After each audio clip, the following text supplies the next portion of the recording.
Hey, and we're here. Happy Friday, everybody. Thanks for tuning in. Welcome. Join me for Massive Iron Live, the longest running lifting podcast Q&A in the history of the world. We got to make sure we're centered on here. The longest history running history podcast, physics defying lifting Q&A in the history of the universe. How you guys doing? I appreciate you guys joining me. It is Friday, March 28th. Headed into April. Baseball season has started. How are you guys doing? How's your week going? How's training going? Excuse me. It's still a little bit cold down here, so I'll try not to have a flog in my float. I hope you guys had a wonderful week. I started doing the drunk Russian this week. Got back into training after being sick for a while.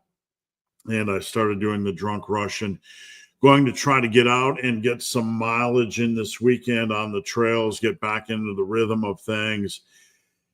And thank God summer is coming up. So the winter went pretty quick for me, but I don't know. We're glad it's over. So just a couple things before we dive in. This is a Q&A. I'm here to answer your questions. If you're new here, don't hesitate to post up your questions. There are no dumb questions. There are no stupid questions. There are no questions that have been answered 1,000 times before. You know, if you feel like you don't want to answer a question because it's potentially been asked, many times before, ask it. That's what I'm here for. Back in the old forum days, people get really tired of the same questions, but that is not how I work. Now, if you post up a question and it doesn't go through for some reason, try shortening it. Sometimes longer questions don't go through on the YouTubes. And sometimes YouTube will filter questions based on word usage, not on me, on them. So if it's not going through, just try rewording things. So before I dive into things, I just mentioned the drunk Russian. The Drunk Russian is a program I've had around for quite a long time. You can find it in my massive collection. You can find the video here. And I will say, just as a general reference point, anytime I mention a program on this live or on any of my videos, you can pretty much assume there's going to be at least one video on this channel. You can also head over to my YouTube, my website, superlivingtoday.com, and check that out. Just search Drunk Russian. What it is, and before I get into that, please follow me on Instagram. Before I get into that, I am looking for a couple people that want to hop on coaching. If you are interested, just check the coaching tab. Coaching is what I do for a living. I don't just check in once a week. I check in every single day with my clients, and we really get a lot done. So I'm not just a check-in once a week email type of guy. Also, I was voted the online coach of the year, beating out 400,000 online coaches and trainers. Not something I was actually trying to achieve. It's an honor that the world's largest coaching app gave to me because of my prolific nature of messaging my clients. And I don't do that to be like a superhero or a rock star. I just want to see people get it done. So anyway, also I have a Team Massive Discord. You can check the link in a previous video in the information section. If you can't find that, hit me up on DM right there. I'd love to have you over on Team Massive. All right, let's get into stuff. What is the Drunk Russian? First off, for those of you that aren't familiar or don't care, my heritage, my background is Russian German. My great-grandparents came from Volga, Russia, the Volga River area in Russia. They were Germans that migrated there. And so I'm kind of Russian, kind of German, kind of whatever, kind of German, kind of Russian. So back in the day, when the internet was the Wild West and everybody was trying every program, there was a lot of frequency, like Russian benching programs and, Russian squatting programs where you would do 3 to 4 days a week. So I said to myself, what if you got a Russian drunk and had them do a regular full body muscle building workout? What would they do? So just making stuff up, because that's how we create fun stuff, right? I came up with a program where you were lifting 5 days a week, full body 5 days a week. I came up with this around 2008. I know there's been newer programs that have done this, and I'm not trying to play a game of who came first, the chicken or the egg or the, whatever. But this is a program I created way back in the day.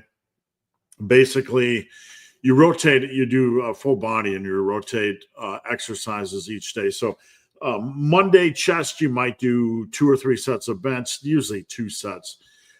Tuesday chest, maybe you do dips. Wednesday chest, maybe you do dumbbell flies or cable crossovers. Thursday chest, maybe you do dumbbell bench. Friday chest, maybe you do machine chest press. So you're rotating exercises, so you're not really doing overuse. Not really risking overuse injury, not benching every single day. So you have your main muscle groups, back, delts, chest, and quads. And then for your arms, you can do 2 sets a day, or you can work them Monday, Wednesday, and Friday. And on Tuesday and Thursday, you could work in things like traps, abs, calves, rear delts, some of the peripheral stuff. So that's basically the bones of the drunk Russian. All right. I got a frog in my throat today, so I'll try not to be annoying. Hey, Big Joe B from Team Massive, client of mine. Yvonne from Team Massive. Good morning. Happy Freitag. Soy sauce banana video idea. You put out polls now and then on YouTube. How about review the comments? That's good. That's a good idea. And I have so many video ideas, that I haven't had time lately to keep up with them, because I'm working on putting out a training app. I've been working on a lot of personal projects. So, yeah, and definitely a good idea. Ian said, do you recover well from the drunk Russian? It's the same weekly volume. You're just not doing a lot of, daily punishment. I recovered fine. Not everybody is going to like it. So it's always going to be highly specific.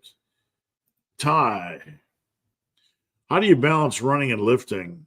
A good question. I'm actually getting back into it now with the drunk Russian.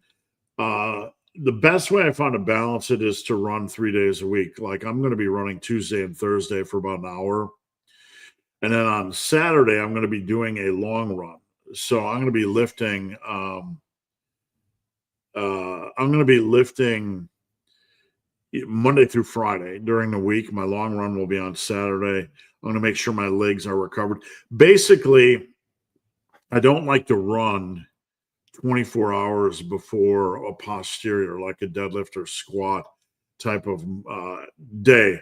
But other than that, I recover fine. I mean, a lot of this is just easing into things. That's my main rule. I have run after leg work before. It's not the most enjoyable thing, but you won't die, etc. So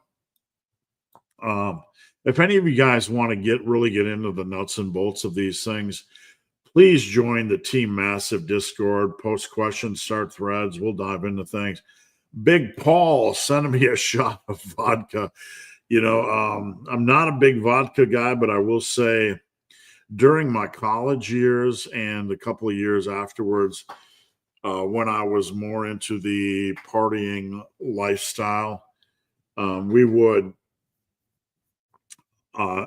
do a lot of cheap vodka. You could mix it with anything, Diet Mountain, whatever you had around, Kool-Aid, Diet Mountain Dew, Diet Coke. We'd mix cheap vodka with anything because we were young and foolish and didn't care. But we used to say it was so cheap. You see on vodka labels it says charcoal filtered. Well, we would say it was so cheap, ours was underwear filtered. So that was kind of the joke back then. All right, where are we at? Big Mike M. Mike asking the eternal question. I've seen some influencers saying you need to heat every muscle group at least. Yeah, it's pretty common for them to say this. And they're incorrect. There's 3 meta-analyses that have shown that this is not the case. This is not my opinion. Some people still want to remain tethered to the belief that somehow frequency training is magic. I was going to get a video for you guys because I posted something from Mike on here. Let me see if I can find the video link. Here it is. Hold on 1 second. I'm going to pull this up so we can watch this together. This is not me. This is another really science-based channel. Josh at Data-Driven Strength. But I think instead of me, like beating the drum over and over again, saying it really doesn't matter as long as your weekly volume is the same. Some people think I'm just a body part split guy, and I'm not. Most of my clients do frequency. But the point is, it doesn't matter. So I'm going to share the screen. And, okay, so this is Josh talking about the third meta-analysis, one they were about to reach. A meta-analysis is an overview of all the current research. The first two, and these were talked about in the lifting community by a lot of the big names, said that as long as your weekly volume is the same, your weekly set volume, it doesn't matter what your frequency is, you're going to get the same amount of gains out. So this is some commentary about Josh on the third meta-analysis that they are going to put out. No bias on my part. I'm just showing you the person behind the third meta-analysis of frequency. Listen close, please. That's where we said, okay, if we were to just control for every variable we can in a training program and just look at the effects of frequency, so the number of times per week the measured muscle is trained, what are the effects, right? Do higher frequencies lead to greater muscle growth? Do lower frequencies lead to greater muscle growth? Maybe there's some sort of inverted U effect where there is a benefit of higher frequency up to a point, but then it's actually worse, right? So anything's on the table. Any sort of relationship is on the table. And basically what we found, honestly, is a whole lot of nothing. Whole lot of right? nothing. You can maybe squint and say that going from a frequency of 1 time per week to a frequency of 2 times per week does increase your muscle hypertrophy, but that effect was really, really small. And then beyond 2 times per week, it wasn't worse, but it also wasn't clearly better. Now, all right, so long story short, over the course of 10 years, none of this stuff is going to matter. You're going to have some influencers out there beating the drum because this is the way influencer culture works, right? Influencer culture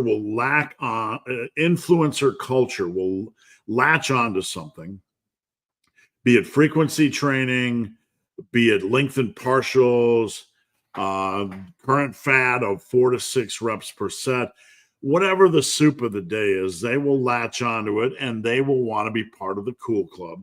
So they'll beat the drum about something that really does not matter.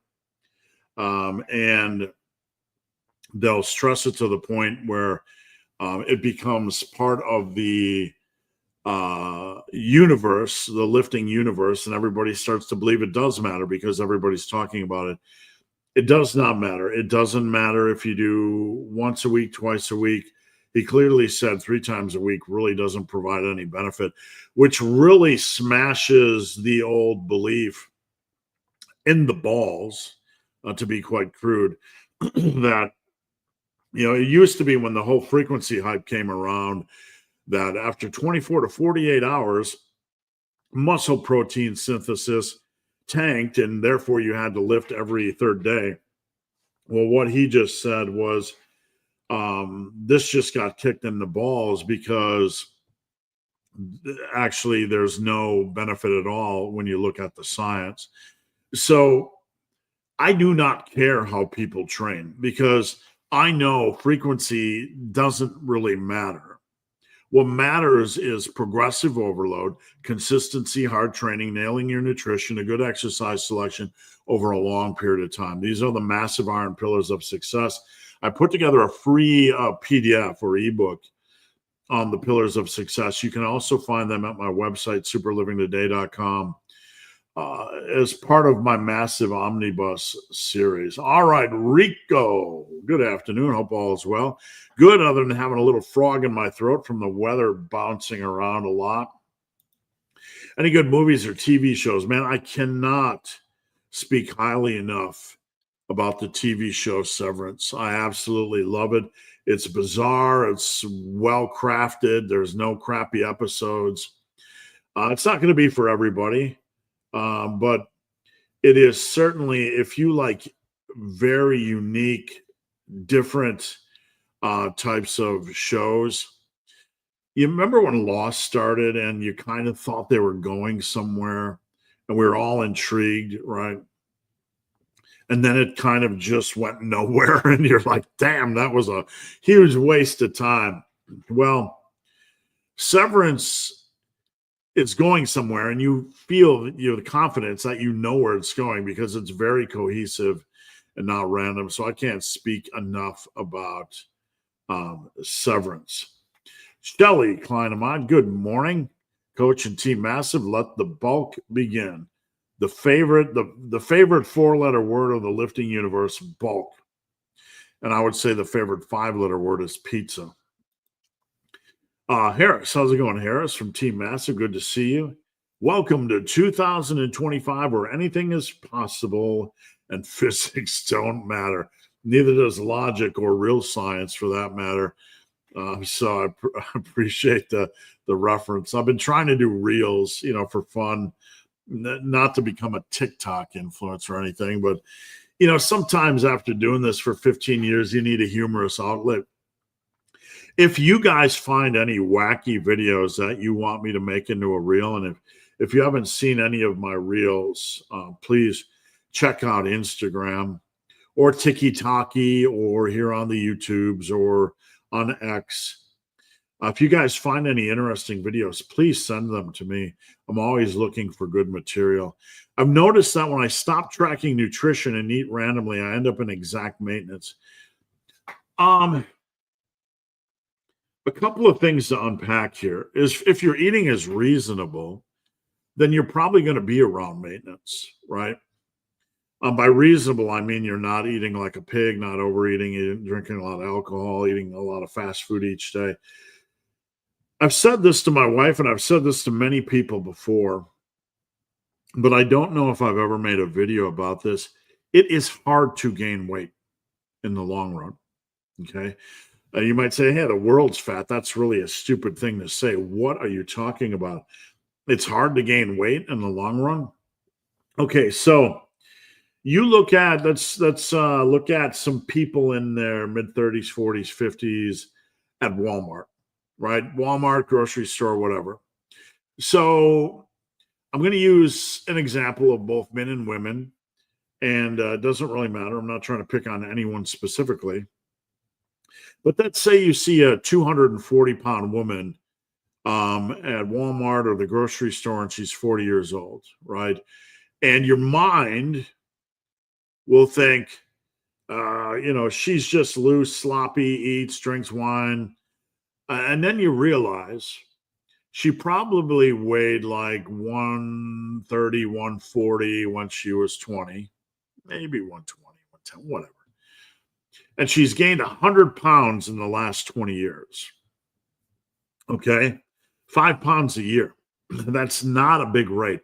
And if you consider the relentless straying that we do when we are loose eaters like this, drinking wine frequently, eating the stuff at the work, the donuts that are lying around, the frattes, the lappes, the dutes, the putes, all that kind of stuff. All the loose eating and alcohol and loose structure, and the average person only gained 5 pounds a month or a year, right? So I would argue it's a lot harder to gain weight rapidly than, we kind of tongue-in-cheek laugh at. If you see, if you see like a 250-pound plumber, right, at Walmart with the big old, bubble beer belly, not fat, not sloppy fat, a lot like hangy bits on the arm fat. And, he was probably maybe 150 in high school. Dude's gained like 100 pounds in 27 years, like 4 pounds a year. It's not a simple math formula. You only gain like 4 pounds a year. I mean, the modern generation is getting obscene, where you're seeing a lot of 250, 300-pound people in their 20s.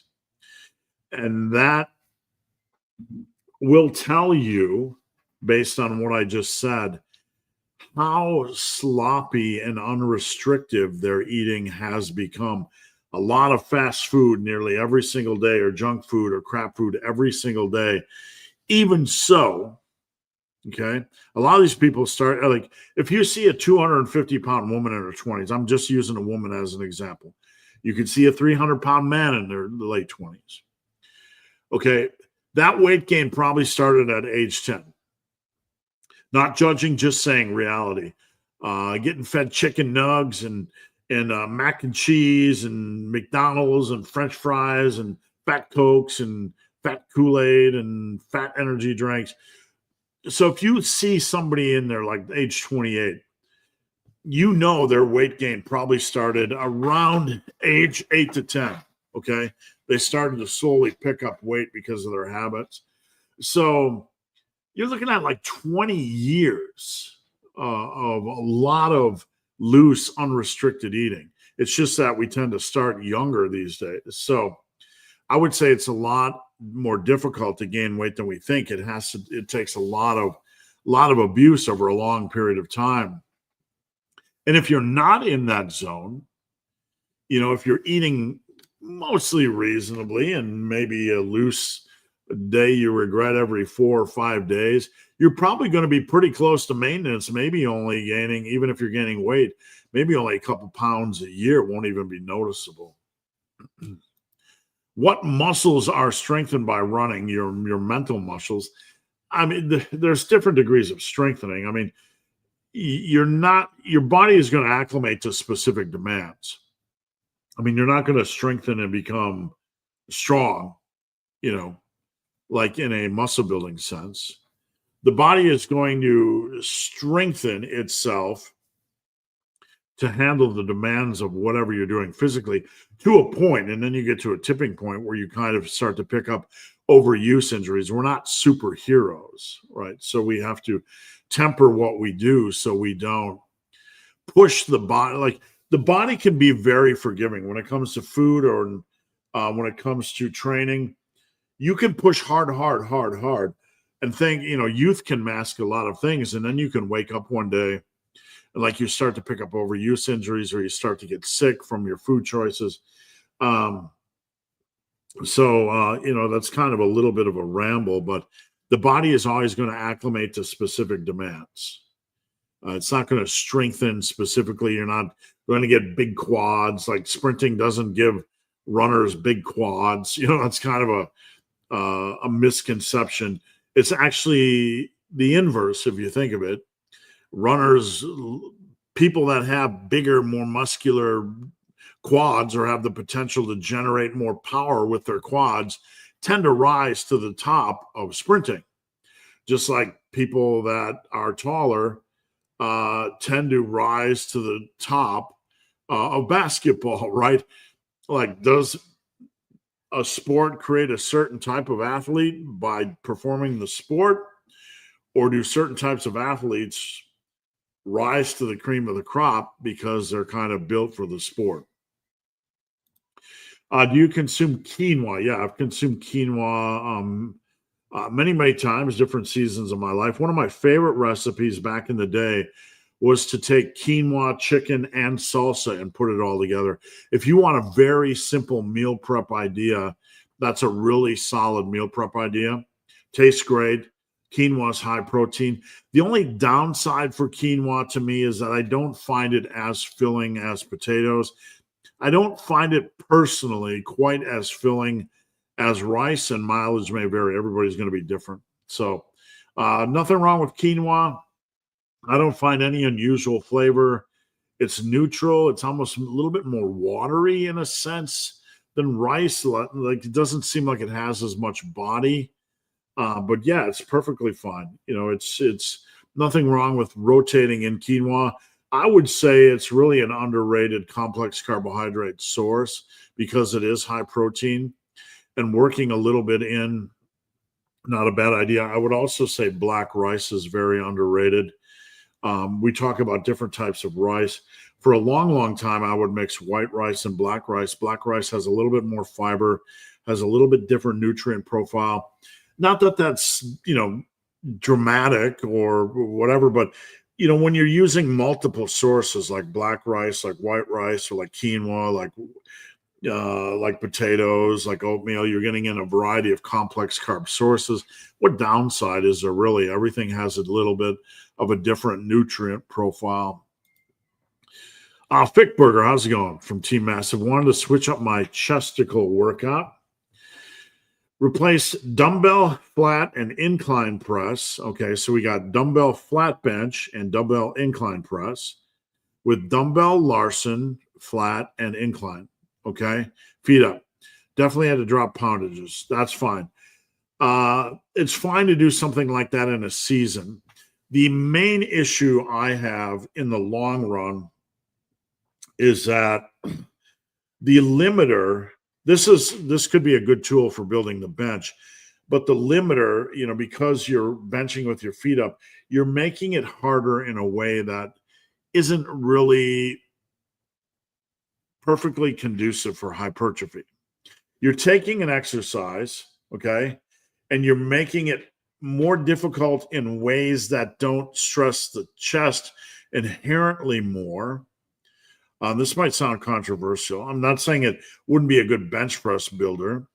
Obviously, it can contribute to a good bench press. But, it's like trying to perform curls in an earthquake. It makes the lift harder, but is it making it harder in a way that is best for hypertrophy? I don't know, and I don't have the answers, but these are valid questions we should be asking. So, because I don't have 100% of the answers, I would say, in my opinion, and you can do what you want, but if you're going to do a Larson press, you probably should not do everything Larson. Let's mix it up a little bit. Let's get variety. Let's do a Larson flat and a regular dumbbell incline, or vice versa. All right, let me get a drink. We're a half an hour in. Thank you guys for tuning in. Please post up your questions now. We got the Purple Monster. My wife does dance classes at night, and occasionally they'll do something fun as a dance community, and they had some sort of a potluck. My wife made shepherd's pie. It was amazing. She doesn't cook very often, but when she does, it's great. So I had a little bit of pie, a little bit of shepherd's pie the last 2 nights, but she got home really late last night, and I don't think I got to bed at 1:30. So if I look like a half can of ass, that's why. David, from a previous video, how did bicep strength regression affect your bench? What I found, this is a really good question. It's something I've talked about over the years. At my strongest, and this is the curious part, at my strongest, I focused mainly on the big three with minor variations: squat, bench, dead. And I was eating a lot during the time, so we need to put that as a caveat. My weight went from like 308 to 318 to 346 over like a 5-month period of time. So I was rapid bulking, and this worked wonders for my deadlift and my bench in a short period of time. But what I did during this time, this whole year of training, where I was very minimal and ended up at my strongest, was that I didn't do a lot of accessory work. I would do a lot of heavy benching with chains, and then the next day I would do squat focused with mild deadlifts or rack pulls, and then heavy benching. And then the next day heavy deadlifts with more moderate squats. So that was basically my program. I didn't do any direct arm work that year. What I found was that despite gaining nearly 40 pounds on the scale, my arms went down by 3/4 to an inch. I lost arm size because I had dropped a more robust, well-rounded programming structure. So my strength went up, my arm size went down, and we can draw a conclusion from that that if you are a more advanced lifter, that you don't necessarily, I think for a beginner and intermediate, you're going to need that kind of work to build your base, to build size. I had the size base, so I don't think there was a penalty. So we need to understand that. I don't think this is going to work the same for everybody, but I lost my arm size. But what I learned was that when I didn't train my arms directly, specifically my biceps, the eccentric or the lowering of the weight felt more and more unstable. Okay. I started to pick up more strains in the bicep area. And it felt heavier lowering the weight. Even though I had the strength to press it up, it felt more unstable and heavier lowering the weight. And when I couldn't figure this out for a long time when I was in this phase of training. And when I returned more back to a normal style of training, what I found out was that I felt stronger, more controlled, more stable, lowering the weight when I had a more well-rounded program, not just adding in arm work, but adding in a more well-rounded program, not just doing bench, but doing dumbbell bench and incline bench and push-ups and direct tricep work, skull destroyers and cable tricep push-downs. So I think that's important. I'm certain that I was making strength during that time, despite my program, because of the rapid food. In that if I would have had a little bit of more well-rounded programming, my strength probably would have been better and my biceps eccentrics probably would have felt stronger. Does that make sense? Big Ernie, how's it going, Ernie? Let's go Yankees. You beat my Brewers last night. I'm a Brewers fan, tried and true. I live in Ohio, but I'm a Brewers fan. But it was a good game. The one thing I'll say for the Yankees is that they now have the pleasure and curse of having Devin Williams, who will give you a heart attack more often than not. So enjoy that. Is training 3 days a week, full body, okay? Moving from, yeah, anything's okay. Lifting is a long journey. Gains, the road to gains is, a 10-year journey, a long journey. So you're going to have different seasons where you do different programs, and it doesn't really matter what you're doing during a season as long as the basic pieces are in place, right? So what program you do in a season doesn't matter as long as everything else is in place. A reasonable exercise selection, progressive overload, a reasonable amount of training volume, that, training evolution, nailing your bulks. Doesn't matter. It's not like you're going to go from 6 days a week to 3 days a week and all of a sudden I can't make gains because I'm doing less. It's hard. Training is hard training. There's a good chance when you downgrade the number of days a week you're training, you might find your performance and recovery improve. And there's a balance to all this. And it's not simply do more, get more. It doesn't work like that because this is a 10-year process. You can't do more, and somehow turn it from a 10-year process into a 3-year process. Does that make sense? Big, hairy, ugly dude. I was experiencing rotator cuff issues. I changed to a torso limbs. and started to feel tendonitis. Is that in the shoulder? Do I think an upper lower split would be better? I don't think it was the split specifically that was causing issues.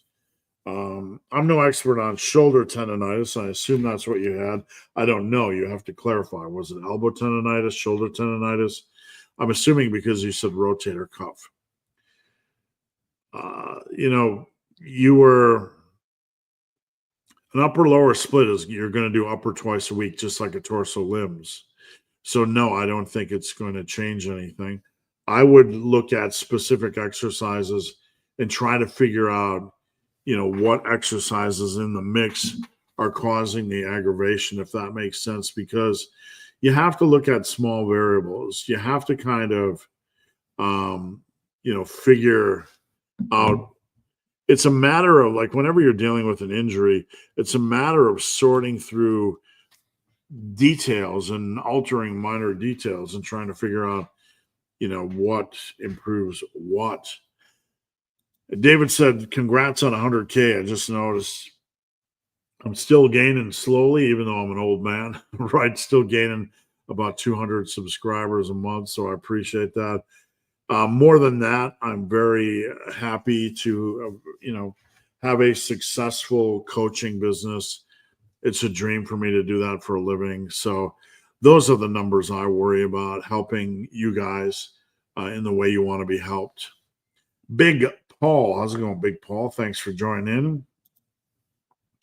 Richard, happy Friday. How do you recommend structuring your workouts to include calisthenics in the same session? Well, if your focus is on hypertrophy, which it should be to a reasonable degree, you have to do the hypertrophy movements first. Or they have to have priority. But that said, depending on the structure of your workout, there are some calisthenics body weight movements that can be slotted in. Like I have clients that do, like they're working on progressions on handstand push-ups. So I have one client in specifically that is doing handstand push-ups against the wall. And that doesn't need to be last in your program. You probably want to do a military press or a dumbbell overhead press first and then do this. Or you could do it first and then do a military. There's really no rules as long as you're not getting beat up. I'd like to give you a set of rules, but I would need to know more, right? Because programming is all about, it's not as simple as, oh, you're doing this, do this. Everything is very personalized in programming. So anybody that would give you a generic workout, that's fine. But from there, we need to adjust things based on field. Does that make sense? Big Terry, how's it going, Terry? Thanks for joining in. Big Ian. We already answered that one. Can you modify the drunk Russian? So I wouldn't do it 4 days a week. I wouldn't. I want exercise variety. That's just my philosophy, and I'm not going to risk overuse injuries by overworking movement patterns. Overworking movement patterns aren't going to inherently bring them up.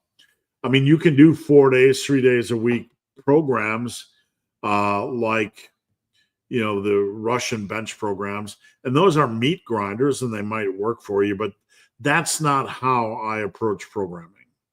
I'm just being honest with you. It's not something I would advise.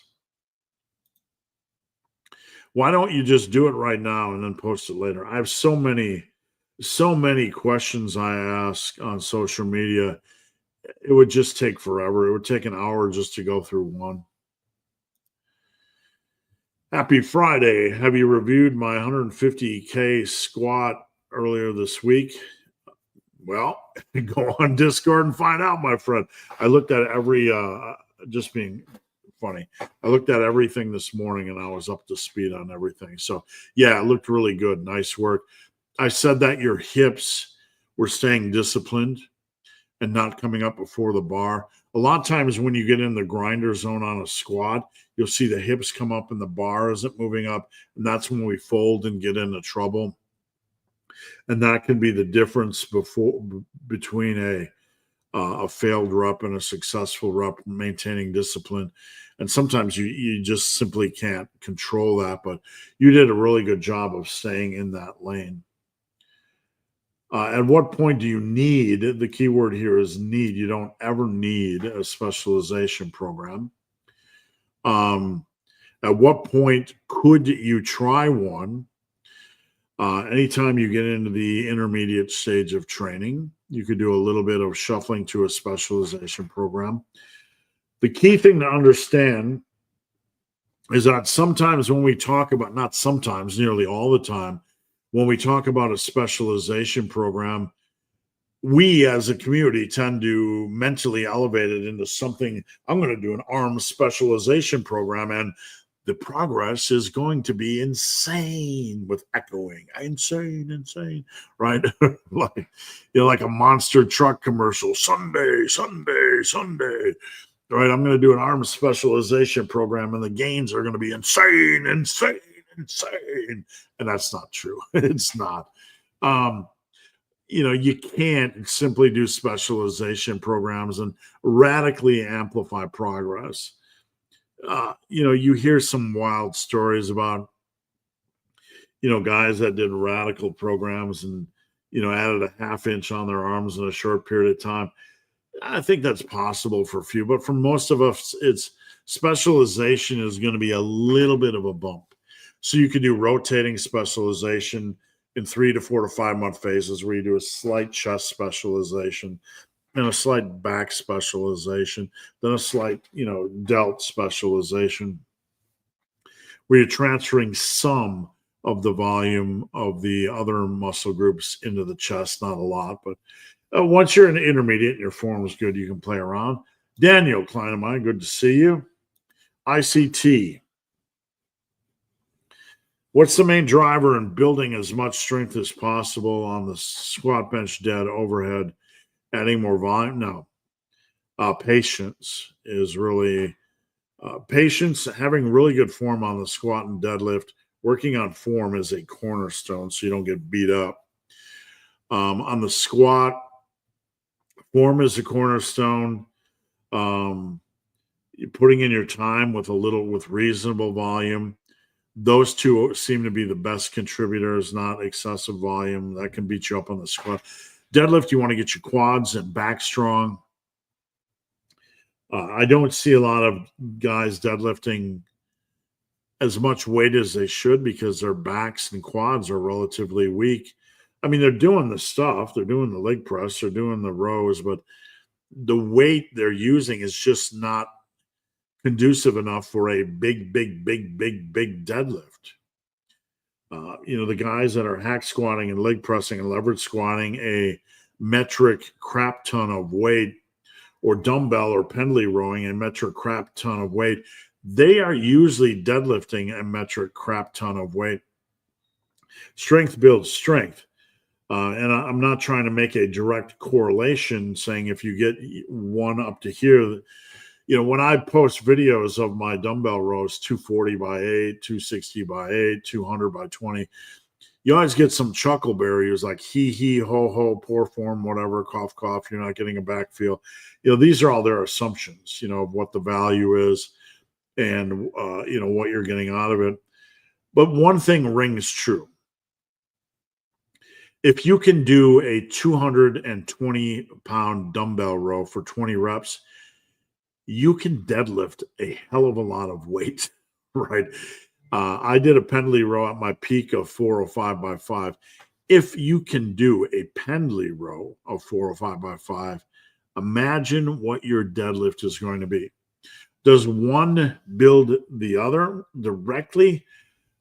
Bricks build a building. So the more bricks you have, the bigger the building is going to be, right? So strength builds strength. Try to get strong on everything. The key thing for the deadlift is really getting strong on everything. The bench, you're going to have some guys that are naturally strong, can get to 315 pretty easily, country strong, or they're like 220, 230, just tend to be built for it. But for the rest of us, the bench is really going to hinge on being focused with your bulking, getting your triceps Herculean strong, getting your back Herculean strong, getting your overhead presses Herculean strong, really taking a well-rounded approach to your upper body strength. How to structure a full body. Oh, we did that one before. Big Jeff. How's it going, Jeff? Klein, am I good to see you? Happy Friday, Big Hairy Ugly Dude and Team Massive. You too, man. Have a great one as well. I can do 14 consecutive bodyweight push-ups. Should I keep them in the mix until I can? I would always do, this is just what I did. You can do whatever you want to do. Push-ups, are a personal thing, but I would always do 3 sets, max 25 reps on the first set. Bodyweight stuff tends to vary a lot. So one day I'd go in after my bench training and I'd be able to do 25. And some days my glycogen was lower, my energy was low, and I'd only be able to do 21. You're going to see a little bit of variance in bodyweight work, generally more so than other work. I don't always know why, but it's something I've noticed over the years. So, I mean, whatever goals you have, I'm not sure if you're considering moving to weighted push-ups or whatever, but just let me know. We can kind of comb through this a little bit more. Newaccount.com. I find it a bit confusing to use the rep goal system on exercises like dumbbell rows, unlike Smith, like a bench press, where a rep is clearly defined. A dumbbell row, a rep is clearly defined, and I'm not being dismissive. What I'm saying is you just have to learn what a clean rep is, and then you'll be in a better place. Like when you start to lose on a row, when you start to lose speed, you can still English it up. But that is when you are reaching form failure or technical failure. Like clean reps, boom, dumbbell rows, pendley rows, elbow drive, you're not being sloppy, you're getting good back feel. And then you hit a point where it's kind of slow and your head starts to bob, and your head starts to bob a little bit, and you're Englishing it up. Usually I count the first-ish rep, right? That's a little bit like that. Or I don't. It depends on what you want to do. It's like a curl. You can get to the point where you can't do another rep without a little bit of leaning back and English. Can those reps have benefit to hypertrophy? Yes, they can. Do you count them when it comes to reps? No. Woodulus, glad to see you from a rainy Scotland and from a rainy Ohio. Oh, we had a little bit of sprinklage. And how's it going? Good. Thanks for tuning in, man. Appreciate it. Daniel, does frequency training matter when you diet hard?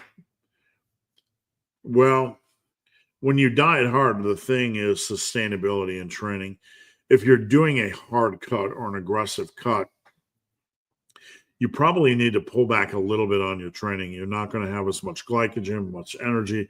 I'm being generic, of course, but you have to be wise with this stuff so you don't get injured. Does that make sense? So there's no pat answer to any of that. I started a small mini cut last week. Started at 92.8 kilos, okay, down 1.2 kilos. Is it reasonable to cut down to 88? Yeah, absolutely.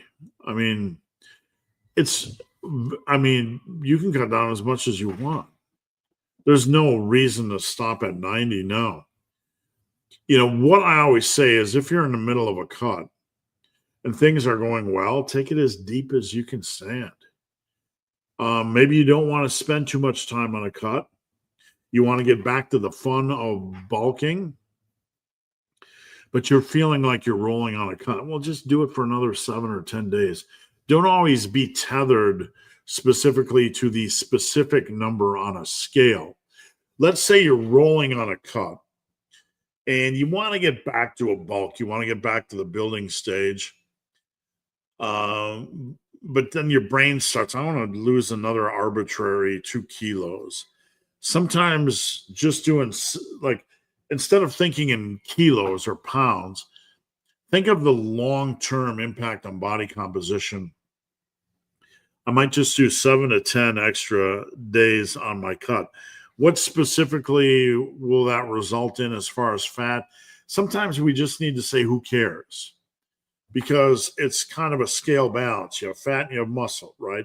And over the long run, a little bit, an extra 7 to 10 days on a cut, 2-3 times a year or 2 times a year, whatever, it'll add up over 5 to 10 years and fend off maybe 5 to 10 pounds of fat. It's really a bigger picture, so we can make up whatever rules we want as long as we're making good progress and we're sustainable. Let me get a drink here. We've got that one. I've never trained with a barbell.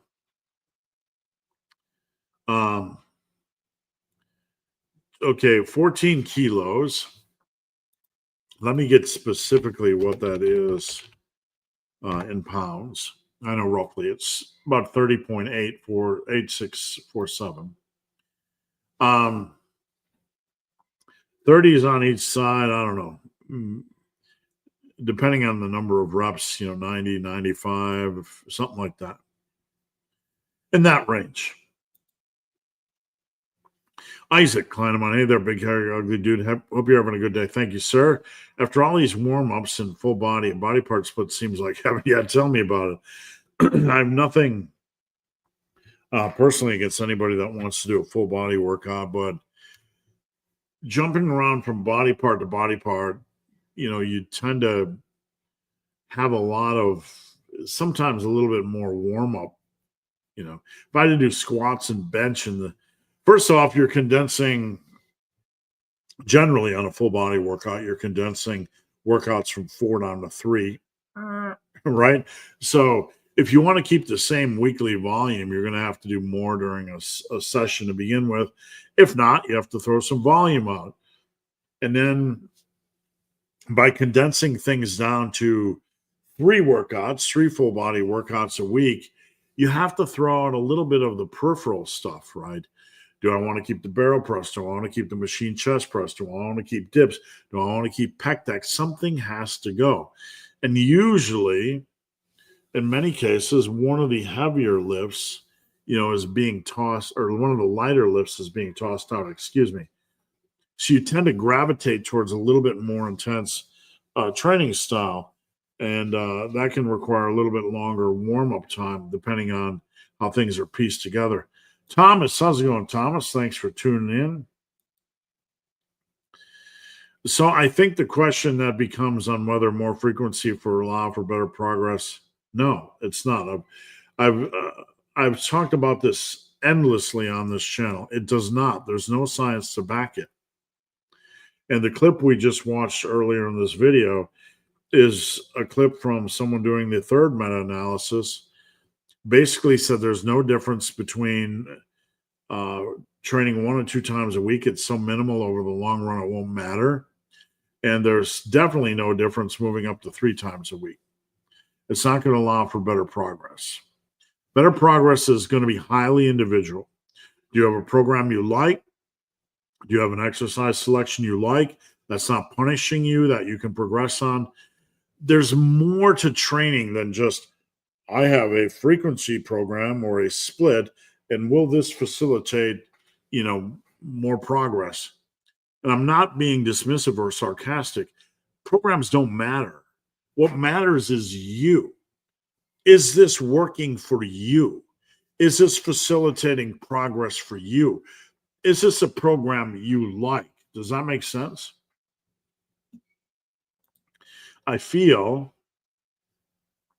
that if I keep strict form, especially in rows, that is something you're doing wrong. And I'm not being, I know that sounds harsh, but when you are doing a row, whatever kind you're doing, a dumbbell, pendley, seated, machine, you are focusing on driving the shoulder and the elbow back at the same time. And when I do that, I can feel my back and my lats.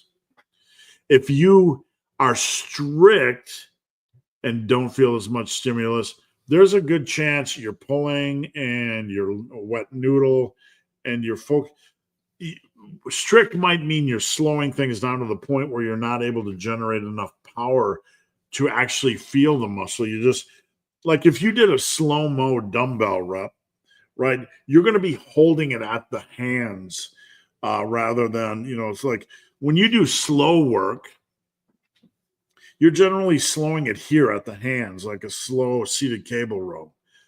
You're generally not slowing it at the back or lats. Does that make sense? So that's a technique flaw. And we definitely don't want to cheat.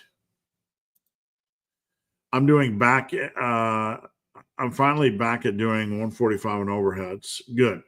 That's a strong level. 165 is kind of a next really good goal for you.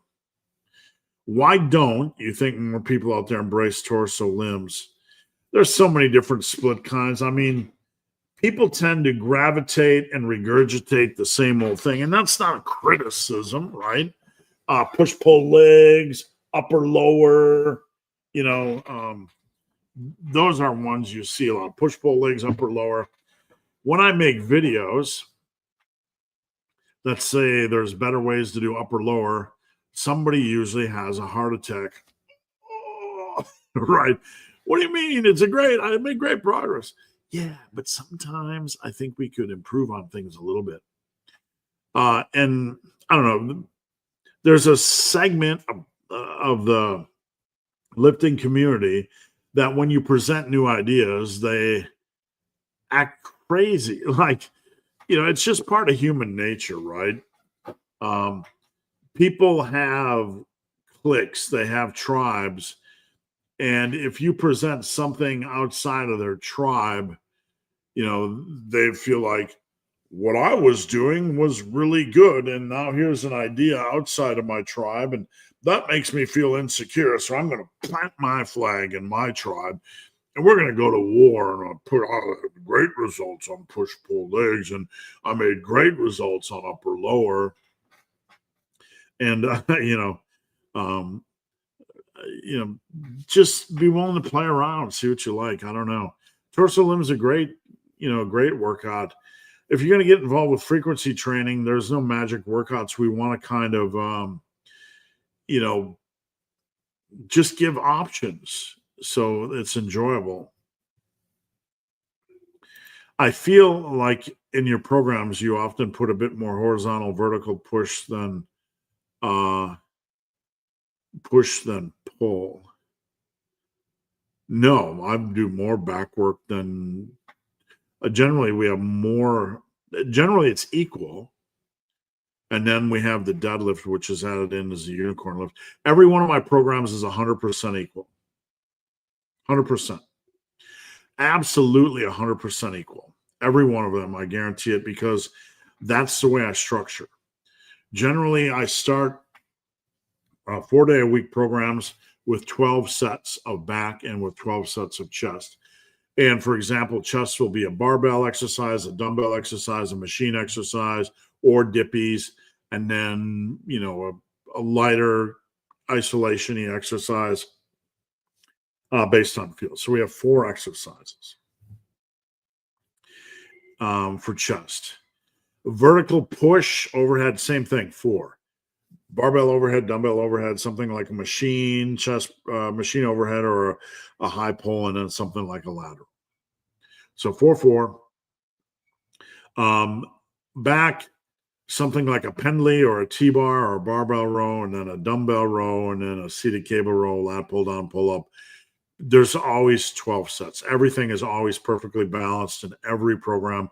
The only time I would deviate from that is a client wants lower frequency, doesn't like specific lifts, but I never program unbalanced. Everything is 100% balanced and completely opposite. I don't know, Ian, why you feel that way. I'd be curious. My palms are irritated whenever I perform bar dips. I get it, man. I've been there. But when I do dips on the rings, they don't. No idea. I used to get palm strains from certain widths of thicknesses of barbells on the bench press. And it used to be irritating. It can come and go. And it can be highly individual. So the only thing I would say is maybe get you some of those spongies, some of those, you can get like a sponge or God forbid you get lifting gloves, something with a little padding. Let's say hypothetically, someone reached their natural potential. Why is it they can't bulk and continue adding size? So no one absolutely pegs out all of their mass. It's almost impossible because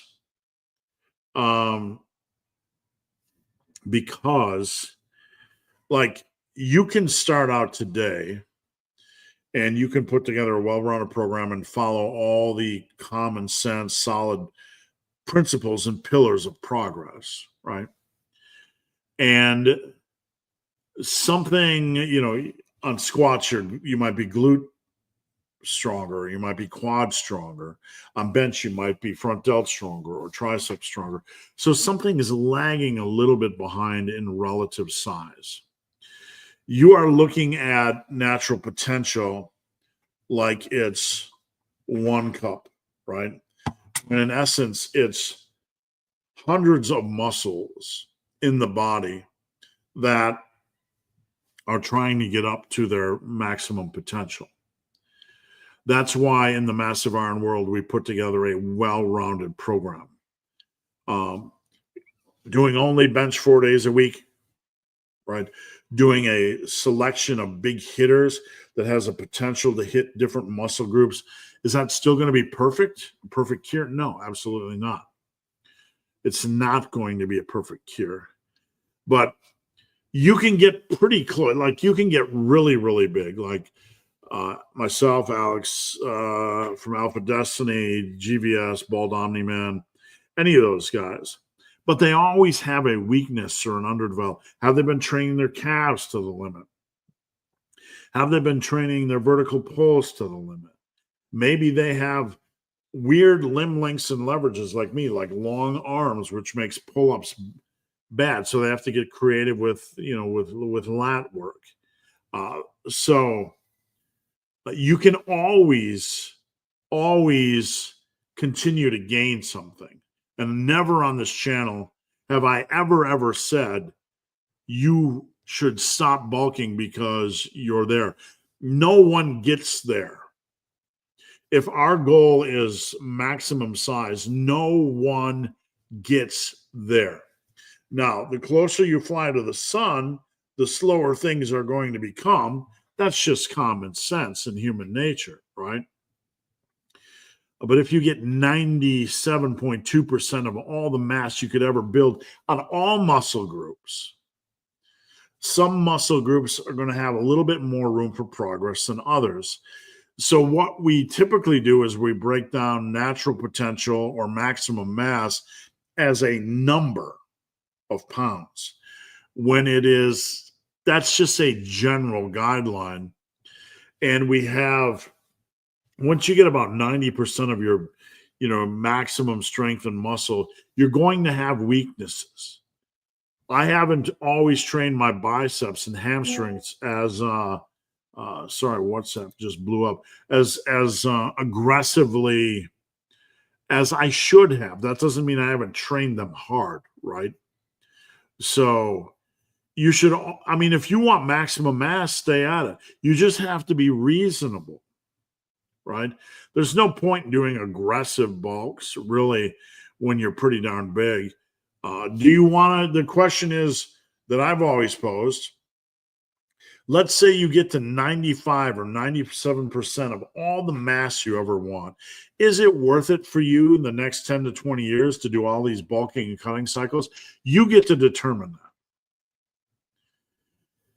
Is it worth it to you to take this heavy ass weight and beat the living crap out of your body for the next 10 to 20 years, getting the next 1 to 2% of muscle?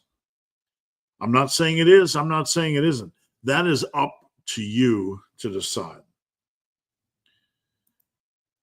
If you read this, I love you to the moon and back, unfortunately. Thank you. Amanda, is it okay to up the weight instead of going for more reps? I haven't hit goal reps yet. Well, as long as the rep range is reasonable. I mean, there's so many variables here, Amanda. You know, what are we talking about?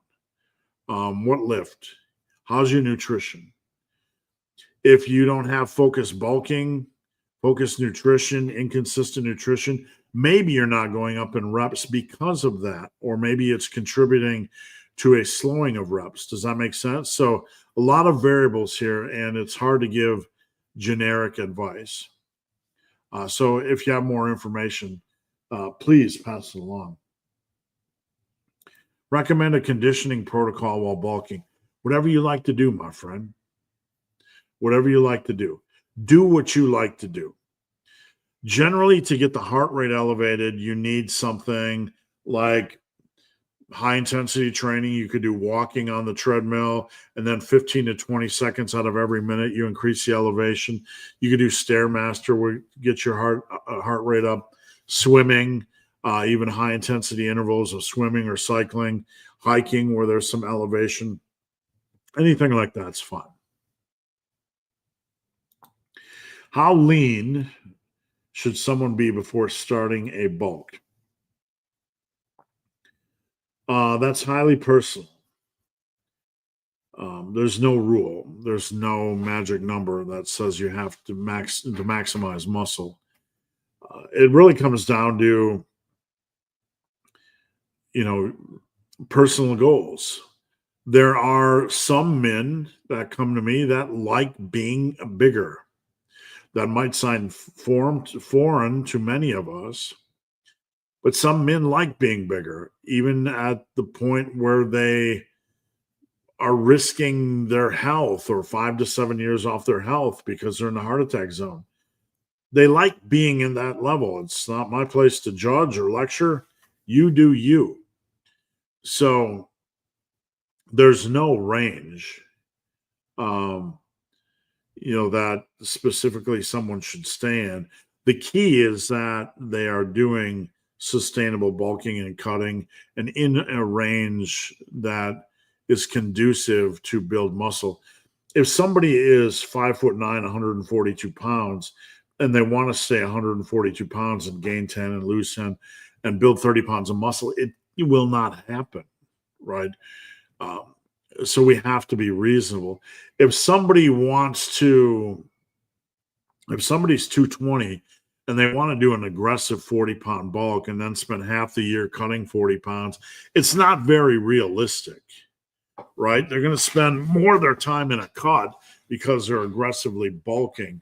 So it really comes down to really sustainable bulking and being at a body weight, you want to be at. What's the lowest calorie you'd go in calories to the average dude? They can go as low as they want. I have some guys that fast 1 or 2 times a week. I've had some guys dip to 800 to 1,200 calories a couple times a week. Generally, I don't think you want to be sustainable. So there's no real number. Everybody is pretty much different, but I think if you're doing intermittent fasting and getting in 15, 16, 700, 1,700 calories a day just to rip off the fat, that would be perfectly fine. What's considered an impressive calf and thigh measurement? So what I typically tell people is whatever your arm measurement is flexed, subtract 9 inches, and that's about what your thigh measurement should be for a balanced physique. Does that make sense? So if you have 17-inch arms, legs should be 26. I have 17 and a half. My legs are about 26 and a half. That's just a general guideline. Everybody's going to be a little bit different, and everybody's going to have one arm or leg that's slightly off compared to the other. So impressive arm size would be 16. That's what I consider getting in the impressive zone. Subtract 9 from that, and you're looking at 25, 25 and a half, upwards of 26, 26 and a half for your thighs. Generally, your calves, 16 or above, I would say. Big Joe B.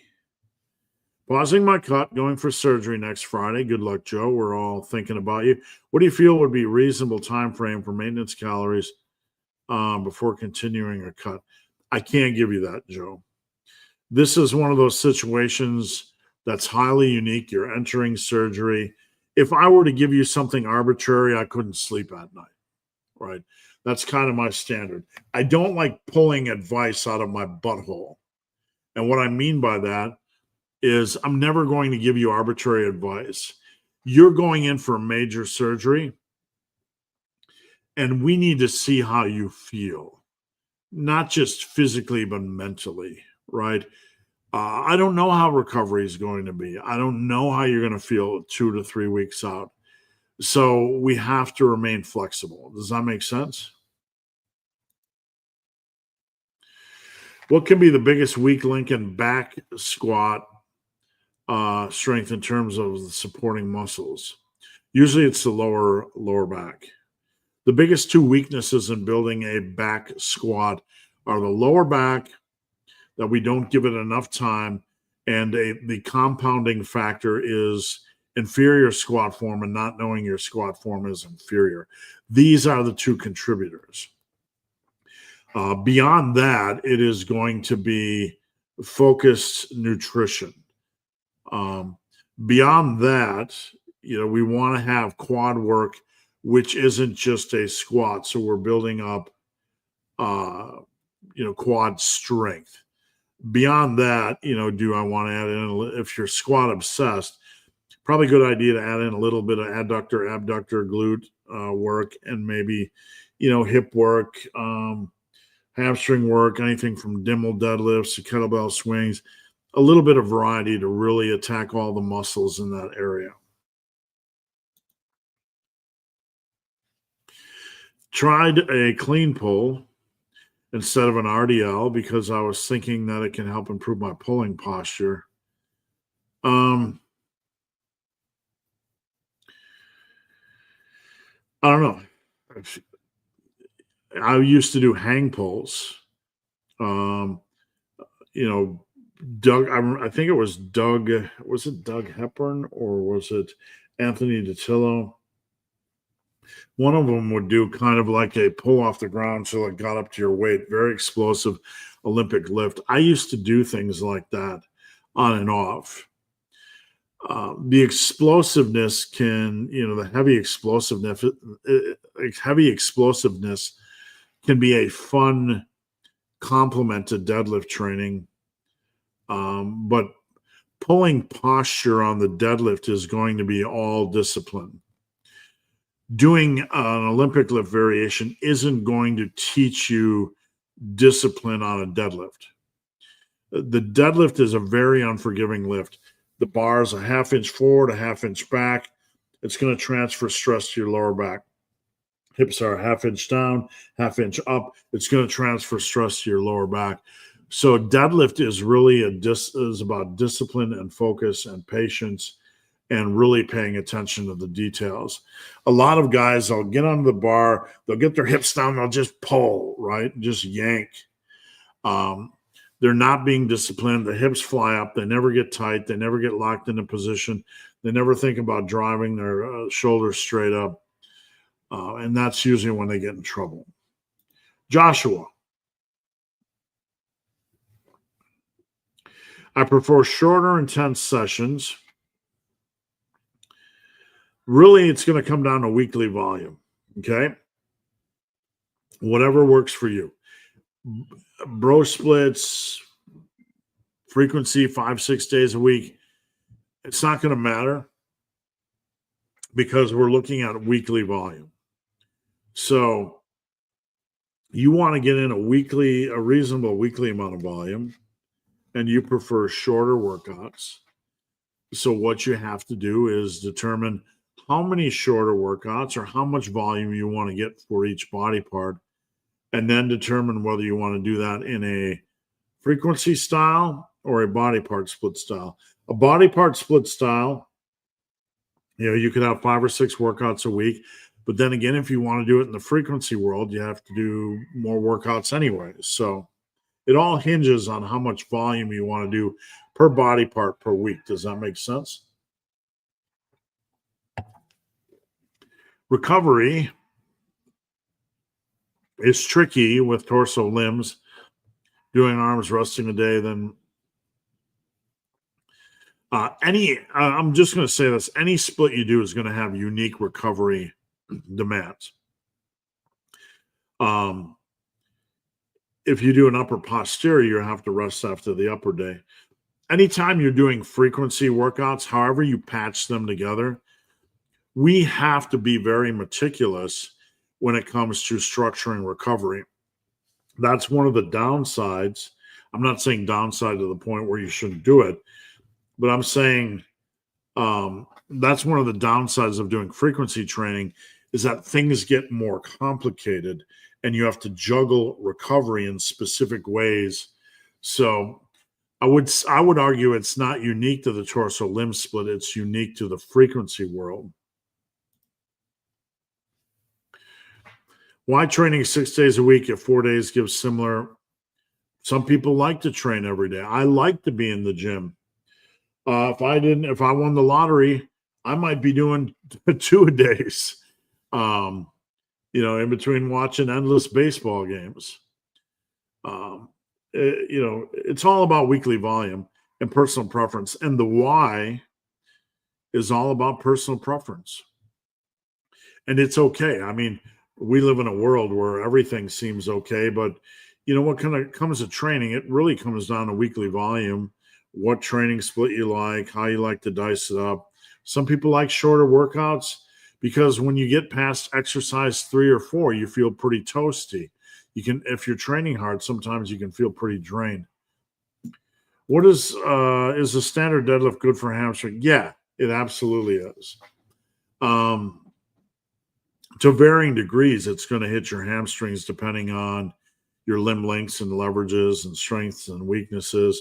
So it's not the only thing you want to use for your hamstrings, but it is part of the equation. You really have to have your legs braced. There's a lot of tension on the hamstrings when you're pulling. Sam, happy Friday, Steve. Any tips on training a younger teenager? The biggest thing, I've trained my daughters and I've trained teens and I've trained Special Olympians and people that are getting into. The biggest thing is you want to keep away from a barbell for a while. You could do the barbell bench, which is reasonable, but let's get them on body weight stuff and dumbbell stuff and machine stuff and build up some core strength. Give them plenty of time to build up their stabilizer strength. Don't run. Like, what drives me crazy is when I'm going to put my wife's going to the gym, my son's going to the gym, and we're going to do all barbell exercises. That is a good way to jack up their lower back and kill their motivation. And this is a toxic cancer that has invaded the muscle building, general conditioning world. We want to do dumbbells. We want to do machines. We want to do things that don't beat up the body. And then when we build some strength after 6, 8, whatever amount of months, if they show an interest in squats and deadlifts, then we can transition, but very, very, very slowly. Jay, upper lower 5 days a week. I don't like upper lower splits. If you want to do it, go ahead. I like upper posterior. I feel in upper lower splits. This is just me. You guys do you. I don't want to just train legs every other day. On paper, it sounds great. We cut the body in half, right? Upper, lower, symmetry sounds great. Balance sounds great. Sucks ass, in my opinion, in the gym. I get a leg day every other day. Well, to mitigate the frequency of the leg day, I'm only going to do not as much volume, which is reasonable. then I kind of have a half-seas workout that I have to put with abs and calves and other floofy, fluffy stuff. But on my upper day, I got to do chest and I got to do back and I got to do shoulders and I got to do arms and I got a stuffed bloated turkey. Upper posterior, I would suggest checking out my upper posterior, which is a little bit more balanced. Chest, shoulders, arms, legs, and back. Rotate. And then for your 5th day, or an optional junk, you can have an optional junk day. We do arm work or rear delt work or calf work or ab work. So that's what I would suggest, checking out the upper posterior or the bonus junk day. When cutting, does the volume on exercises that's the most affected while on a cut the same, or can they alter? Let me read that again. Sorry, I got caught up in the weeds. When cutting, does the volume on exercises that's the most affected while on a cut the same, or can they alter slightly to maintain or keep? I'm trying to cut through the weeds here because this is a thick one. First off, on a cut, your main focus is on cutting. You want to save the meat and potatoes of strength building for a bulking period. That doesn't mean you can't steal safe reps or repetitions on a cut. You can, but you want to be smart. Every exercise is going to be different. Some of them are going to zap your energy more than others on a cut, and some of you won't feel any energy. So there's no generic. But generally during a cut, it's not that we need to train less intense per se. We need to train smarter, okay? You're going to get the most juice, growth, strength, and muscle out of a bulking phase. That doesn't mean you can't squeeze a little bit out of a cutting phase. On a cut, you steal reps when they want to come easily. I'm on rep 8 of curls. I can get rep 9. I'm going to take it. Does that make sense? Greetings from sunny Scotland. Forgive me, but I forgot how excellent. Thank you. I appreciate that. I thought we were going to go down a different path, and appreciate that. Thank you. Bodybuilding 404. How far? 3 days full body HLM for the physiques. Not sure what the question was, my friend. HLM, heavy, light, moderate, heavy, light, medium, full body is a good option. What I don't like, and what I found over the years, is that we tend to want to do a heavy day, a light day, and a medium day. This is something that was introduced, almost 20 years ago. Casey Budd had programs like this. It's not a new concept. It's been around for a long time. I like rotating HLM and having HLM in each workout. So you could have a heavy chest day on Monday, a heavy back day on Wednesday, a heavy delt or leg day on Friday, and rotating HLM within each workout. Does that make sense? Maybe Ian is referring to some of your programs on muscle and strength. Everything's pretty much balanced. I mean, there are some programs that probably are off a little bit, but everything's pretty well balanced. Do you think wall cable half rack ATXW? I have no idea what that is, my friend. You'd have to post a link. Hello, Steve. Do you have any passion in something outside of lifting? Oh, absolutely, man. I hike, run, baseball, tabletop game design. I'm releasing a game. I've in the background, one of my hobbies is tabletop baseball game development. I've gotten back into that recently. I like writing. I like writing children's fiction. I love space. I love science fiction. I love exploring unique scientific topics. One of my favorite channels is the Y-Files. I am actually releasing a tabletop baseball game that I've been working on endlessly in my free time, whatever free time I have, for quite a long time. And it's a slow process. But I have been working on it, and I'm going to be releasing that mid next week. And I have a game. I haven't really talked about it because, I don't like to bring my personal life into, the lifting world. This is a lifting channel, right? But I have a game company called Tabletop Legends, and there's a website called tabletoplegends.store. And I'm going to be putting out a tabletop baseball game. And let's see. I was just trying to show you guys something. And then I'm going to be putting out a pro wrestling tabletop game, which is going to be basically fantasy wrestlers, some fun stuff. That's going to be my next project. Let me just see if I can pull one of these up here just for shoots and grins. I don't know if it'll load. 1 second. But I was going to show you maybe the card, one of the team cards from the game I have been developing, if it'll actually load. I'm a big movie fan, huge movie fan. And writing is one of the big things I've done over the years. I've written tons and tons of articles in the industry. I actually got into things, writing and editing. I don't know if it'll ever pop up, but if it does, I'll show it to you guys. Watching your latest video on RP Gang opened my eyes. Spent 5 to 6 hours to Lyle's videos. Thank you. Lyle, is an interesting character. Not always someone that people enjoy, but we need balance.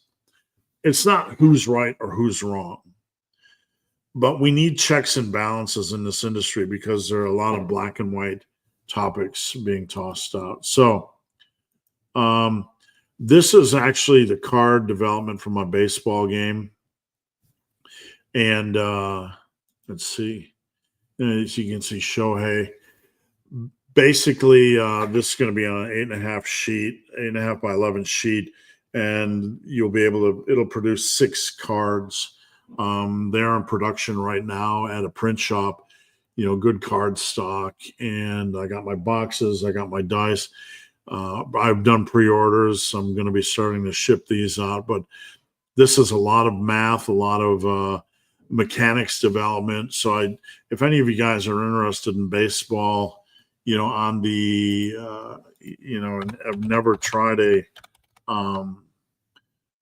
game like this, I don't push it here because I'm not here to, push my outside stuff. But yeah, that's, I kind of do that. I need a mental break.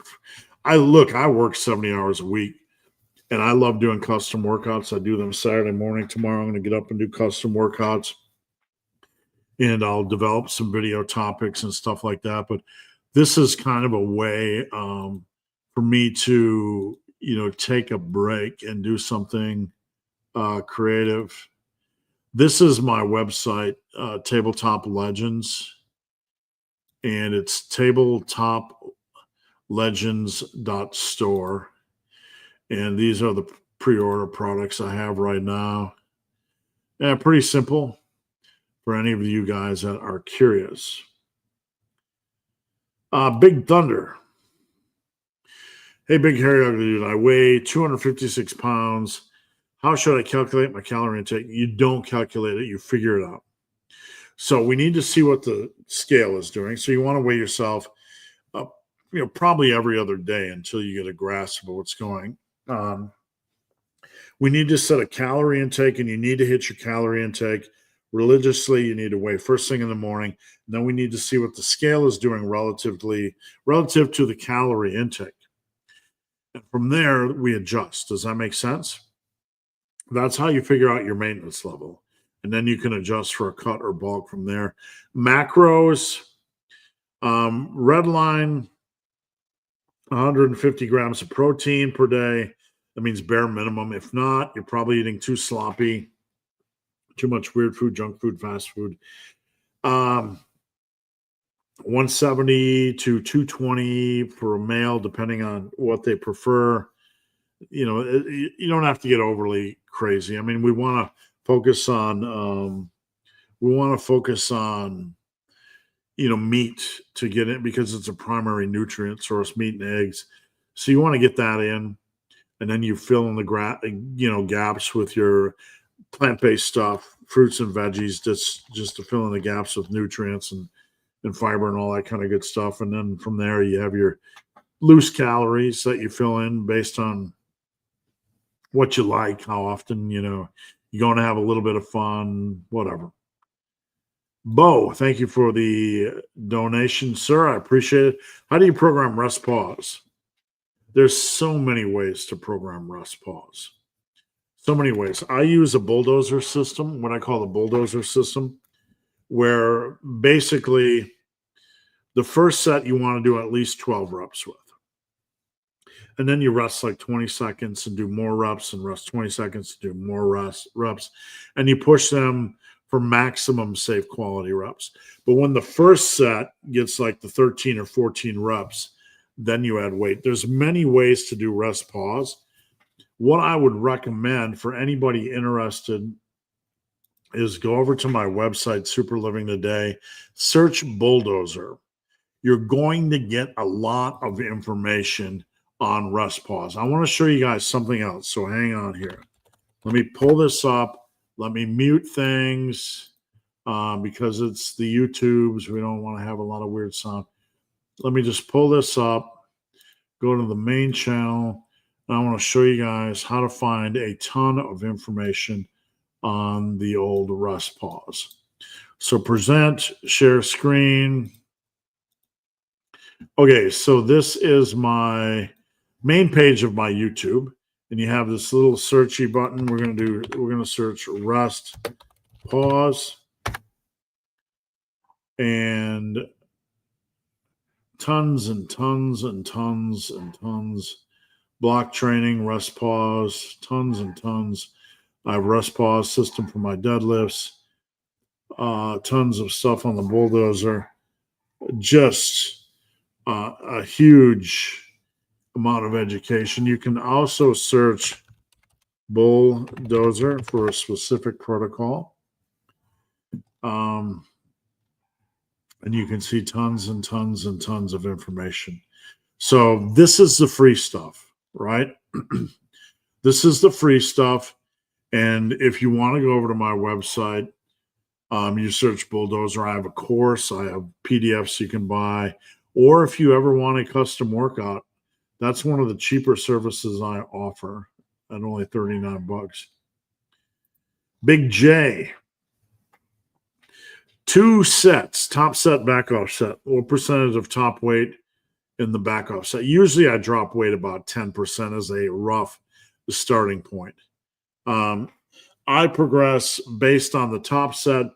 You can also do dynamic double progression where each set is on their own progression path. So the top set, you could say when I hit 8 reps, you could start with 10% lighter on the second set, okay? But you could say when I hit 8 reps on the top set, I'm going to move that up in weight. And on the bottom set, when I hit 10 or 11 reps or 12 reps, then I'm going to move that up in weight. So either you can move the top set up in weight and back off a straight 10%. This would be the 2s protocol. Or you can have each one on their own progression indicator. Does that make sense? Do you think comparing yourself to others, yeah, it can be a good thing. I know there's a lot of hoo-ha in the industry. Don't compare yourself to others. Love yourself. Hug a tree. Kiss your mom. Say your prayers. Eat your vitamins. Train like Hulk Hogan. All this kind of hoo-ha generic bullshit, right? I'm just being real with you guys. You know how it is. The fake positivity and the regurgitation of nonsense on social media. The reality is some of the biggest motivation we can have is comparing ourselves to others. I want to be like him. I want to look like him. I want to be strong like him. Things are only toxic if they're toxic, right? Things are only like toxic if they're unrealistic. I want to look like Arnold Schwarzenegger naturally. Hello, memo, not going to happen naturally, right? If Arnold can't do it naturally, you can't do it naturally. but you're limiting me, and this is 2025, and I can do whatever I want, and I can define the parameters and define reality. Right? No, you can't, no matter what you think you can do. If Arnold can't do it naturally, you can't do it naturally. So, having reasonable goals that are not toxic, that's fine. As long as your goals are not toxic, unrealistic, consuming to the point where unbalancing and it's hurting yourself and your relationships, right? Some people get critical because people in the fitness industry plan every meal and never stray from their meals and never stray from their workouts. And you'll hear stuff like, that's very unbalanced behavior. That's very unhealthy behavior, right? You don't get to decide. I'm not saying that's the way we should live, but if somebody lives like that, go right ahead. I mean, on the opposite side of the fence, you have plenty of people killing themselves with meth, killing themselves with alcohol, killing themselves with cigarettes, killing themselves with food. So if somebody wants to do something and take care of themselves in an extreme way, go right ahead. Is it unbalancing or unhealthy? That's not, I don't take on that burden. That's for them to figure out. That's for their partners to figure out, the people in their life to figure out. So basically what I'm rambling on about is, when you say, on the internet, if you go on there today, you make a post on like Instagram and you say, I want to look like so-and-so because it motivates me. Someone's going to say, I don't think it's right to compare yourself to others. Just be your best self and hug a tree and kiss your mom and say your prayers and train like Hulk Hogan and you'll be okay. You're just okay, right? Fuck that. I mean, that's just generic bullshit advice. I mean, the essence of it is, the person is meaning well. Be your best self is what they're saying. You can't be exactly, take Jeffrey Verity Schofield or Alpha Destiny. I want to be like Alex. I want to bench 405, right? Don't compare yourself to him. Be your best self, right? Okay, great. But I still want to bench 405. Leave my goals alone. They're mine to own. Is it realistic for me to bench 405? Probably not. Is it kind of fun to think about? Hell yeah. That's where we get into the exciting aspects of life. What big ass mountain can I climb today? Right? And you don't know, but that's part of the grand adventure of life. You wake up, you got a bug up your ass. You're like, I want to bench 405. I am motivated by this dude. You strap on your Rocky Balboa shirt and you start chasing chickens around the yard and doing bench press programs that are extreme. And you come on here and the big hairy ugly dude said, benching 4 days a week is probably not the way to go. But you don't give a shit because you're highly motivated. So you get after it, right? You're living, you're chasing a dream. I mean, if somebody wakes up and they want to be perfectly a clone of somebody, like one of these whack jobs that, want to turn through plastic surgery and make themselves look like Barbie, right? Or whatever it is. I did 800,000 plastic surgeries and I want to look like Ken. Okay, buddy. I mean, you do you, whatever. I mean, if you literally want to be a clone, but I don't think that's what we're saying. Comparing ourselves to other in a healthy realm is healthy. It's where am I in relative to this? It can be a very healthy thing. Where is my deadlift relative to this? Where is my physique relative to this? And you know what? Feeling inferior, feeling not quite there by comparing yourself to others isn't inherently a bad thing. In 2025, you think it would be a bad thing, but sometimes it's a great motivator. Like back in my era, we would bust each other's balls. And I'm not saying bullying is a bad thing, and I'm not advocating anything ridiculous, but you knew where you stood. And you had two choices. Either I'm going to do something about it or I'm going to be a victim, right? That's your choice. Do nothing about it. Let's say you sucked in your PE class in 1982 and you couldn't climb a rope like me. I couldn't climb a rope to save my life. And back in my day, you had to climb a rope all the way to the ceiling with a little mat like that at the bottom. You did. I'm not making this stuff up. I couldn't climb that rope. I couldn't climb that rope at all. You think people didn't laugh at me? I had the choice. Do I want to become a good rope climber, or do I want to, do something else with my life, chase some other goals? I compared myself to others that could climb the rope, but I funneled that into what can I do that they can't do? What can I do that I can do? Not that it's a comparison versus others, but what can I be superior at? The bottom line is you want to wake up each day and do the things you love. Doesn't matter if you're good at them. It's not about how good you can, I shouldn't do something if I'm not good at it. Maybe you spend the next 20 years trying to draw superheroes because you like comic books and anime and animation. And you wake up in 20 years and you suck royal ass cookies. You suck of all suckiness. Is that a waste of your time? No. You did what you loved. And maybe it's time to move on. So could it become an obsession? Comparing yourself to others, trying to improve can be a good thing. Anyway, I'm rambling on. Let's move on. But I have found that comparing myself to strength standards set by others, it can motivate you. You just have to understand that if I watch an NFL player in the Super Bowl, it might motivate me to be better at football or to train harder, to run harder, to get stronger. But there's a no chance I'm going to be at that level.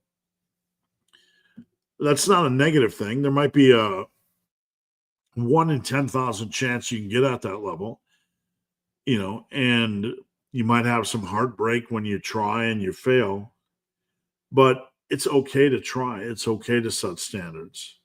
Just take care of yourself mentally. Big Johnny Hallsworth. If you could train coach any YouTuber, who would you pick? Really good question.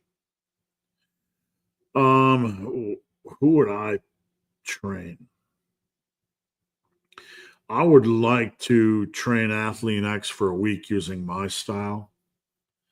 I'm not insulting him. I just like to say we're going to train in a massive iron style, right? We're not going to do waiter curls, all this kind of stuff.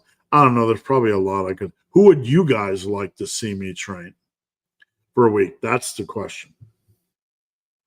I got 4 questions left, guys. And if no more questions, I'm going to hop off. Last call for questions. I mean, can volume be the same on exercises that's more effective while on a cut? Or can I? Yeah, you can change it slightly. Like on a cut, it's probably a good idea to consider dropping squats and deadlifts down just a minor degree to save energy for other things. Do you feel like you offered too much free? No, it doesn't hurt my business at all. I've always given out free advice. My coaching stays full. Now, occasionally, when I'm leading off, I'll say I have room for 1 or 2 people. When my coaching stays full, something's always going on, right? When you're coaching a solid group of people, like I had a client, Ben, who's trying to crack into professional golfing at a bigger level. He just had a baby. a couple months back. So we took a break from coaching. He's going to come back. So I have an open slot, right? There's always something going on. I had a client this week who said, I need to pause coaching for a couple months because my finances are going to be rough while I do a life transition. That stuff aside, no, it doesn't. If anything, I think it does the opposite. I will always help you guys for free. And do I wake up and say, Ian and Ice Cold Tristan, I wish they would sign up for coaching so I could really dig in and help them? Of course. Does that mean I don't like helping you guys for free? No. I've always helped people for free. I have Team Massive. I always help them for free. This is about doing the right thing. And I will help everybody with the time I have. And I will be as open and honest and helpful as I know how to be, even if people hate me or don't like me or don't like my philosophies. And I will always, I grew up in an era where there were posers, and posers were a bad thing. This might offend somebody, but I'm not going to sell anybody's bullshit t-shirts or bullshit pre-workout. I get offers every day on Gmail. Anybody with 100,000 subscribers do. Hey, we'd like to partner with you. I've had everybody from Sony to Dasani Water. I've had people wanting to send me a whole squat rack, and we'll give you this if you do a video. I'm not going to sell out. I'm going to do my things my way. I'm not going to sell anybody shitty fucking fitness wear, interrupt my videos for that. Hey, those guys want to do that, fine. I'm not judging them. I'm not going to do that stuff. My time is for you guys. I'm not here to make $5 off of selling some t-shirt to somebody. I have found in life that when I do the right thing to the best of my ability, that it attracts the right type of people. I will tell you, I reached the top coach in the industry. I wasn't trying for it. I was nominated 2 years in a row, and the first year I won. And I beat out 400,000 other online coaches. And I'm not patting myself on the back. I didn't expect it, didn't ask for it. But the reason why I got it is because the first year I had 90,000 messages. The year I won, they said I had 90,000 messages to my clients. In that mix was at least 100 form checks a day. I do this 7 days a week. It's not a burden. I'm not patting myself on the back. This is what I love, what I'm obsessed about. I'm going to help everybody I can get there. So no, it's never hurt me. I will say I am one of the most successful small businesses I could have ever dreamed of. I don't chase money. I chase helping people, and it gives me a decent income. I charge, my rates on coaching are ridiculously low. And I'll tell you, I can't tell you how many people in this industry, other coaches, think my prices are a joke, or they're too low, or they'll, I'll attract riff-raff, people they don't want to coach. I've never met anybody I don't want to coach. I've never met anybody that's come to me where we can't build a relationship. There's a couple people that aren't ready for hard training, but that's the attitude, right? And I keep my prices low. I guarantee if you $89.40 after the first month, if you can find anybody lower, that's a major coach. Let me know, because generally I'm like 40% of what they are. And I make a good living. I'm always full. I'm always booked, and I'm always thankful. More than anything, I'm always thankful for every one of you, Ian. Sometimes I bring the tough love. Sometimes I come off as an asshat. but I'm always going to give you guys. I appreciate each question every Friday. If I woke up on a Friday and there are no questions, I'd be like, what am I doing? What am I doing with my life? Am I not making a difference? I just want to make a difference with what I care about. I want to keep you guys out of the toilet bowl soup that is influencer fitness. Are you one of the few people that make lifting seem so simple? I hope so. I mean, lifting is simple, and anybody that tries to convince you it's granular or it's very black and white either doesn't understand lifting or they're lying to you. David, so essentially the biceps are assisting with stability in the bench. Yeah, strength builds strength. You don't have to go crazy on curls, but a minimum degree of, coverage on the upper body is never going to be a bad thing. Woodulus, Big Hair Ugly Dudes coaching is excellent. You won't regret it. Thank you. The best part about coaching is I get to develop long-term relationships with people like Woodulus, so I appreciate it. Have you ever coached someone to a bodybuilding show? Yep. I'm not a bodybuilding coach per se, but I've had two people in the last 18 months. The first individual was voted the most ripped at his show. He did very well, and he was very thankful. The second one, Sean, did exceptionally well. I don't take credit for them. I just help them and guide them and show them a reasonable path. Sean did incredibly well. I was super proud of him. And both of these guys were shredded. I mean, the most terrifying thing for me, having people compete for a bodybuilding show, is if they're not super competitive from being shredded. Being shredded is going to be, I'll show you the path, but you have to do the suffering, right? You have to do the suffering. I can't do the suffering for you. Bo, is rest pause good for people that have big setup? I'm not sure what you mean, sir. Just maybe you can clarify a little bit. I mean, I'm always here to help. I appreciate, you giving me the donation. I just want to make sure I can understand the question. I would like to see the Big Hair Ugly train Elon Musk. Hey, I'd like to train Elon Musk too. All I ask is $500,000 a year. I'll be your private trainer. Would that be a good thing? I don't know. Nah. Excuse me. I think I'd still like to hang out here. I don't think Steve would want to train Elon. I don't know. Probably a weird thing. I've been working out for 8 years, never made gains until I started watching your channel. Thank you. I'm so glad to hear that. So glad to hear that. If there's any way I can help you in addition, don't hesitate to head over to Instagram or my community or whatever, and hit me up. All right, Isaac. Other coaching prices are insane. A trainer in my gym charges around $200 for a session.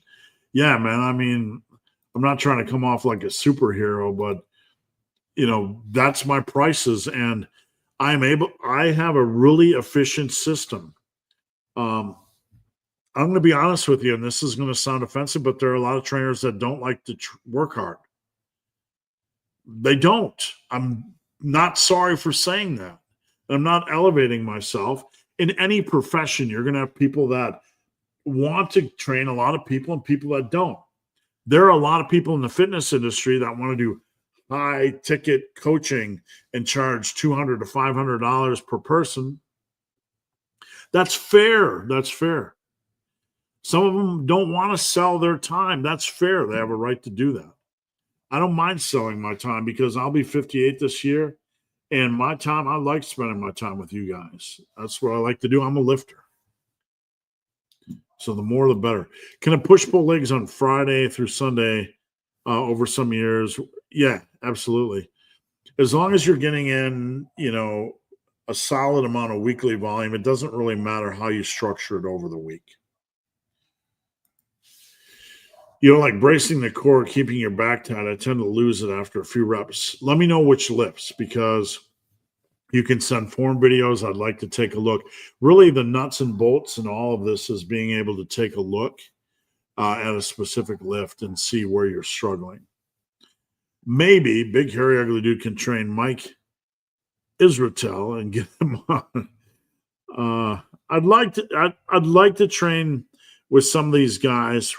Like back in the day when I worked at Tiger Fitness and Muscle and Strength, I got to train with the YouTube influencers because of what I was doing for a living. Hodge Twins, Jerry Ward, all the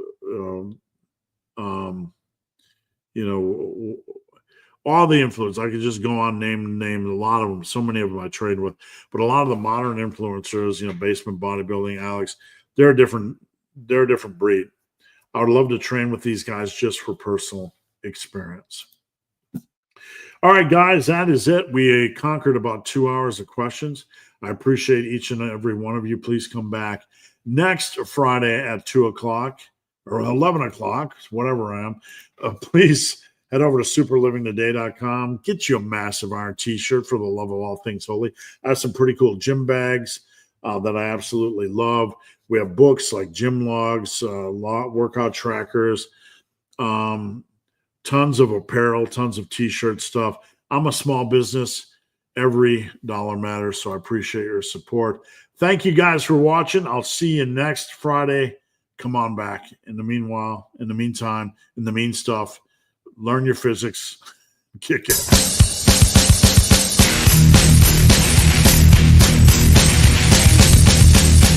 not almost over. It's not almost over. You're not almost there. You're not almost there. You're not almost there.